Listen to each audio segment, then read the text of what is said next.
আসসালামু আলাইকুম, আপনাদের সকলকে স্বাগতম।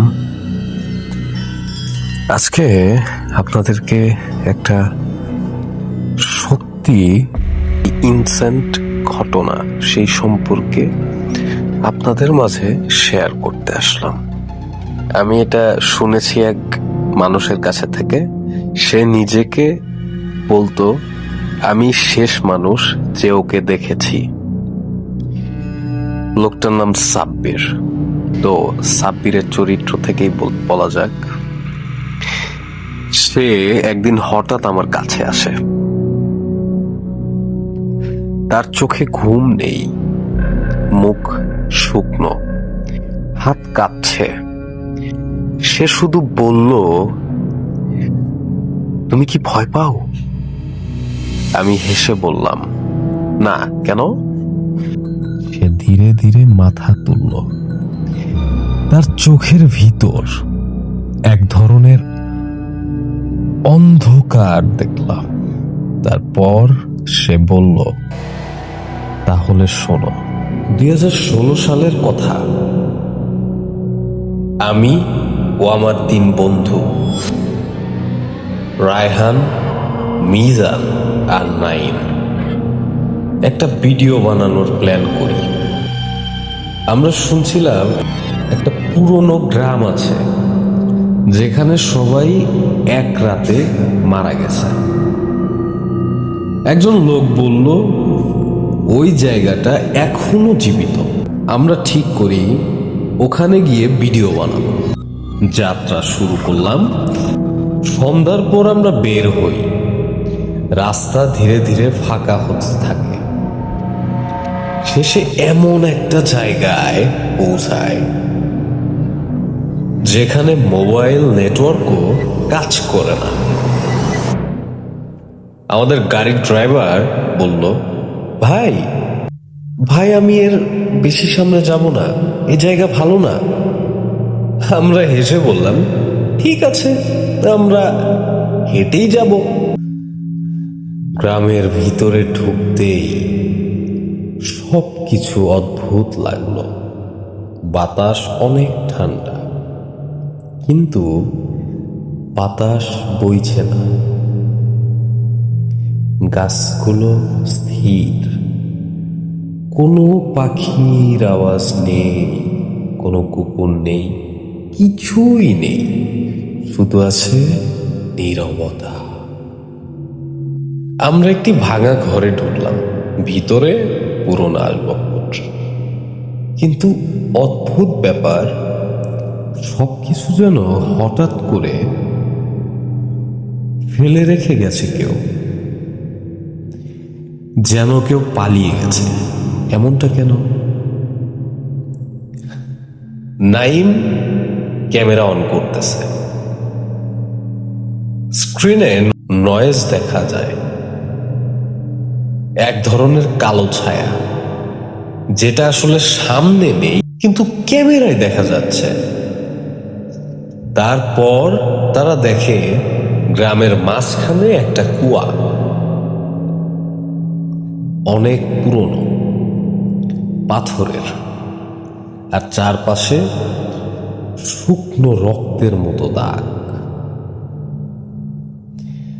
মিজান, আমার বন্ধু মিজান, মজা করে বলল, চল নিচে দেখি কি আছে। সে কুয়ার ভিতরে তাকায়, তারপর সে চুপ।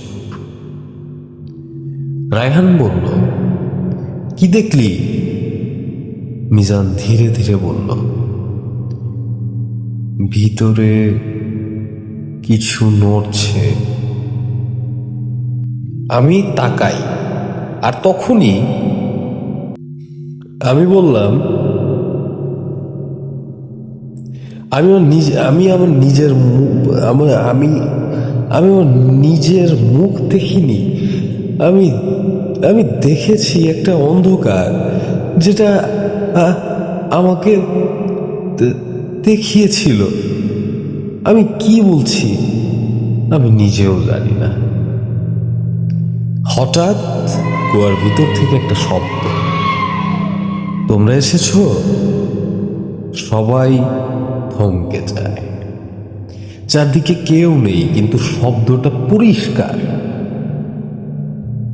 তারপর থেকে সবকিছুই বদলাতে থাকে। রায়হান একা একা কথা বলতে শুরু করে। নাইম বলে সেই রাতে কেউ তাকে ডাকছে। মিজান বলে সে স্বপ্নে একটা আগুনের চোখ দেখেছে। ওরা ঠিক করে এক রাত থেকে যাবে। সবচেয়ে বড় ভুল এখানে।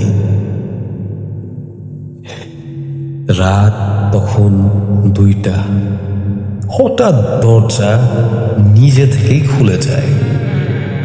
বাতাস ঢোকে না, কিন্তু দরজা খোলা। বাইরে পায়ের শব্দ ধীরে ধীরে ঘরের সামনে এসে থামল। আমরা কেউ নামতে পারছিলাম না। তারপর দরজার সামনে একটা ছায়া দাঁড়ায়, লম্বা, অস্বাভাবিক। ছায়াটা ধীরে ধীরে ভিতরে ঢোকে, আর তখনই তারা দেখে ওটা কোনো মুখ নয়, শুধু কালো ঘূর্ণায়মান অন্ধকার। ওটা কথা বলে, তোমরা আমাকে দেখেছ, এখন তোমরা আমার। হঠাৎ নাইম চিৎকার করে ওঠে। তার শরীর হাওয়ায় উঠে যায়। তার গলা কিছু একটা চেপে ধরে, যেটা দেখা যায় না। তারপর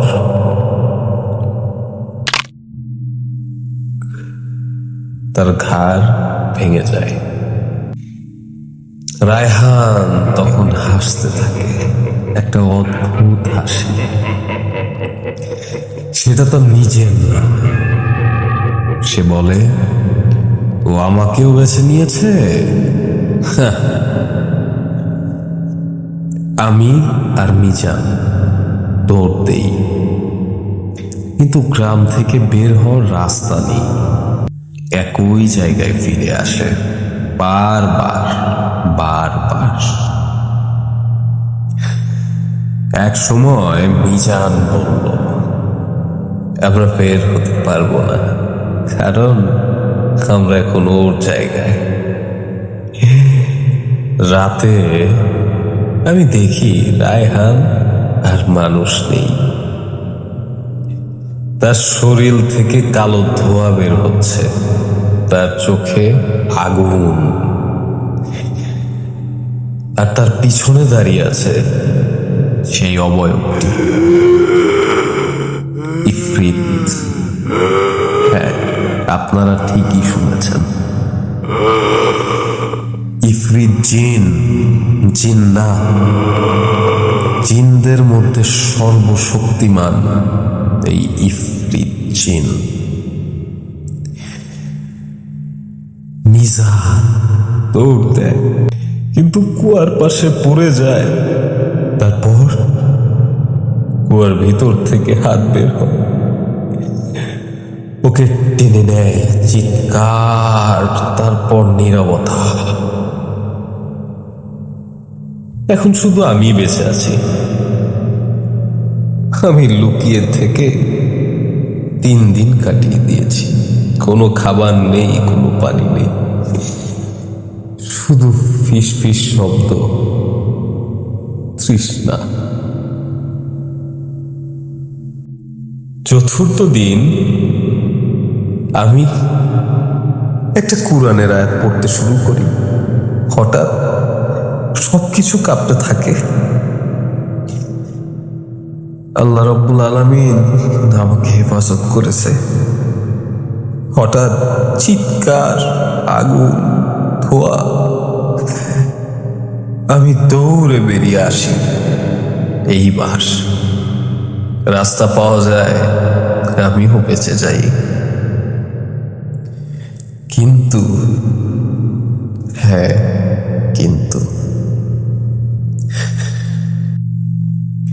আমি আসলে বেঁচে নেই, ও আমার সাথেও এসেছে। তারপর সে আমার দিকে তাকিয়ে আর ধীরে ধীরে বলল, তুমি কি কখনো অনুভব করেছো কেউ তোমাকে দেখেছে? কারণ হঠাৎ তুমি এখন এই গল্পটা শুনে ফেলেছ, আর ও এখন জানে তুমিও আছো।